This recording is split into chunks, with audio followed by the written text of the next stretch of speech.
আসসালামু আলাইকুম রহমতুল্লাহ। সব কিছু নির্ভর করে ভারতের উপরে। আমরা শুধু না জেনে না শুনে করি লাফালাফি, দাপাদাপি।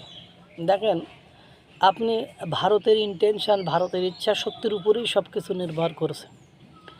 এই যে আপনি তেল বলেন বা ভারতে থাকা শরীফ ওসমান হাদির হত্যার অভিযোগে অভিযুক্ত ফয়সাল এবং আলমগীর, এদেরকে বলেন, পুরোপুরি নির্ভর করছে ভারতের উপর। ভারত কি করবে, কিভাবে ফেরত পাঠাবে, কেন ফেরত পাঠাবে, ভারত কখন পাঠাবে, এইসব সব কিছুর উপরে নির্ভর করে। অর্থাৎ আপনি বৃহৎ প্রতিবেশী, বিশ্বের সবচেয়ে বড় গণতান্ত্রিক রাষ্ট্র, বিশ্বের সবচেয়ে বড় জনবহুল রাষ্ট্রের মধ্যে একটি, বিশ্বের অর্থনীতিতে পঞ্চম শক্তিধর একটি রাষ্ট্র আমাদের প্রতিবেশী ভারত।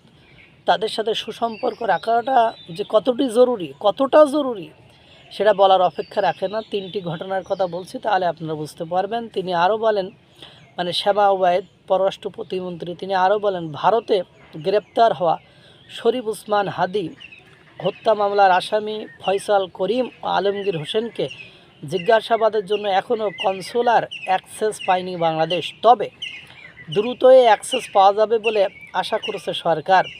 তাদের দেশে ফিরিয়ে এনে বিচারের আওতায় আনা সরকারের অগ্রাধিকার বলেও জানান প্রতিমন্ত্রী। এরপরে তিনি জানান, সাবেক প্রধানমন্ত্রী শেখ হাসিনা সহ ভারতে অবস্থানরত ব্যক্তিদের দেশে ফেরানোর বিষয়ে ভারতীয় হাইকমিশনের সঙ্গে আলোচনা হয়েছে। এছাড়া তিনি আরও বলেন, এ সময় 1971 সালের গণহত্যার আন্তর্জাতিক স্বীকৃতি আদায়ে সরকারের প্রচেষ্টা অব্যাহত রয়েছে বলে তিনি উল্লেখ করেন পররাষ্ট্র প্রতিমন্ত্রী শেমা ওবায়েদ। এখন ঘটনা হয়েছে, দেখেন, ওই শরীফ ওসমান হাদির কনসুলার অ্যাক্সেস হয়তো বা পেতে পারে। ভারতের যে লিগাল প্রক্রিয়া রয়েছে সেটা শেষে হয়তো বা কনসুলার অ্যাক্সেসের সুযোগ দিতে পারে। কিন্তু ওই যে হাসিনা, শেখ হাসিনা সহ বাকি যে রাজনৈতিক নেতা এবং নেতৃবৃন্দ ভারতে রয়েছে, তাদের জন্য আমার মনে হয় কথা না বলাই উত্তম। কারণ এদের জন্য, এদের বিষয়ে কথা না বলাই উত্তম। এ কারণে বলছি, কারণ রাজনৈতিক স্বদেশ প্রত্যাবর্তন আপনার যদিও আপনার তাদের সাথে একটি চুক্তি রয়েছে, কিন্তু চুক্তির যে বড় ফাঁকড়াটা, যে ফাঁকা জায়গাটা রয়েছে, যে বিকল্প অপশানটা রয়েছে, সেক্ষেত্রে আপনারা পাবেন না রাজনৈতিক ব্যক্তিত্বদের নিয়ে। এই জন্য আপনারা বলেন, যাই বলে রেড অ্যালার্ট জারি হোক আর যাই হোক না কেন, ওদেরকে ফেরত পাবেন না, ওদেরকে ফেরত পাওয়ার কোনো সুযোগ নেই।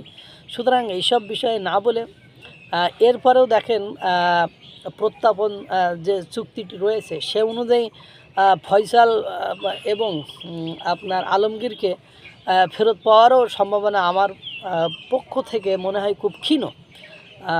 সেগুলো পরে একদিন বিস্তারিত আলোচনা করব।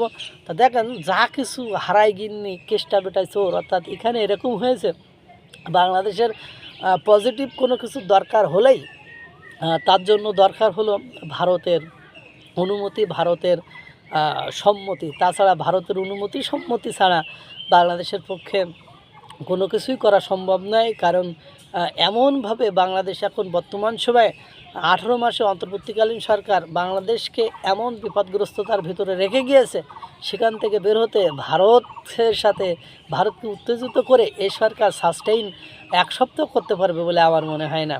আল্লাহ তাআলা সকলকে ভালো রাখুক, সুস্থ রাখুক। আসসালামু আলাইকুম ওয়া রাহমাতুল্লাহ।